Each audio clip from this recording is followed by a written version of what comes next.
एक दिन मनोहर खन्ना अपनी दोनों बेटियों रिद्धि और सिद्धि के साथ गाड़ी में कहीं जा रहा होता है। तभी गाड़ी एक सिग्नल पर जाकर रुकती है जहां एक भिखारी आता है। उफ, ये बर्गर तो मुझसे और नहीं खाया जा रहा। एक काम करती हूँ, इस भिखारी को ही दे देती हूँ। हाँ रिद्धि, मुझसे भी ये सैंडविच अब और नहीं खाया जाएगा, ये भी तुम इसे ही दे दो। वो दोनों अपना जूठा खाना उस भिखारी को दे देती है। ये देख मनोहर उनसे कहता है, अब तुम दोनों ऐसा कैसे कर सकती हो? किसी को इस तरह अपना जूठा नहीं खिलाते। ओफो पापा, अब इन गरीबों के लिए क्या जूठा और क्या साफ। ठीक है तो कह रही है ये।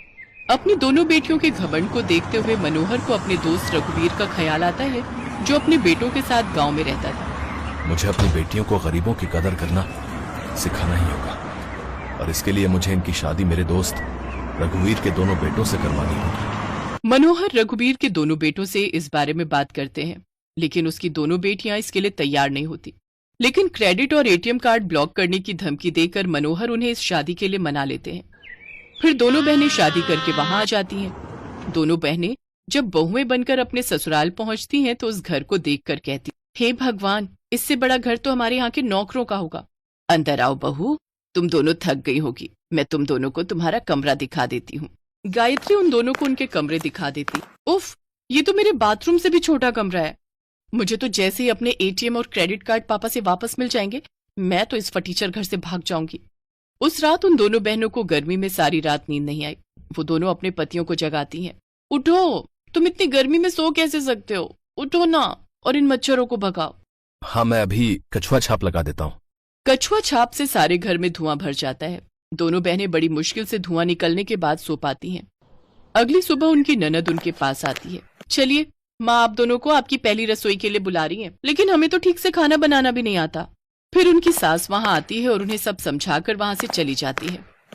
दोनों बहनें हलवा बनाकर तैयार कर लेती हैं, फिर सबको खाना परोसती हैं। लेकिन उनकी सास उस समय मंदिर गई होती है, इसलिए वो अपने पति और ननद को ही हलवा परोसती है और खुद भी खाने बैठ जाती है। लेकिन वो कुछ ज्यादा खास नहीं बना होता और बना भी थोड़ा ही होता है, जिस कारण सबकी कटोरियों में थोड़ा हलवा बच जाता है। कुछ देर बाद गायत्री भी मंदिर से लौट आती है और चिल्लाते हुए कहती है, अरे मेरी दोनों बहुओं ने हलवा बना दिया हो तो मेरे लिए भी डाल कर ले आओ। दोनों बहुएं अपनी सास के लिए हलवा रखना तो भूल ही जाती हैं। ओ गॉड, हलवा तो बचा ही नहीं है। अरे ये जो जूठा हलवा बचा है ना कटोरियों में, इसे ही निकाल कर गर्म करके दे देना, वैसे भी कौन सा किसी को पता चल रहा है। वो दोनों उन सभी कटोरियों से बचा हुआ जूठा हलवा निकालती है और एक कटोरी में डालकर अपनी सास को दे देती है। इस बात से अनजान गायत्री की उसकी दोनों बहुएं उसे जूठा खिला रही हैं। वो चुपचाप उसे खा लेती है। ये देखकर दोनों बहनें खुश हो जाती हैं। अच्छा है जो किसी को कुछ पता नहीं चला। अब ये उन दोनों की रोज की आदत हो गई। कभी वो अपना बचा हुआ खाना तो कभी किसी का जूठा खाना किसी न किसी को खाने को दे देती। लेकिन एक रोज उनकी ननद ये सब करते हुए देख लेती है और वो जाकर सबको बता देती है, हम लोगों को जूठा खाना खिलाते हुए तुम्हें शर्म नहीं आई? हाँ, हमें नहीं चाहिए ऐसा जूठा खाना खिलाने वाली बहुएं। हाँ, निकालो जूठा खिलाने वालियों को इस घर से बाहर। इस तरह वो उन्हें घर से बाहर निकालने लगते हैं। तब दोनों बहुओं को अपनी गलती का एहसास हो जाता है और वो उनसे अपने किए की माफी मांगती हैं।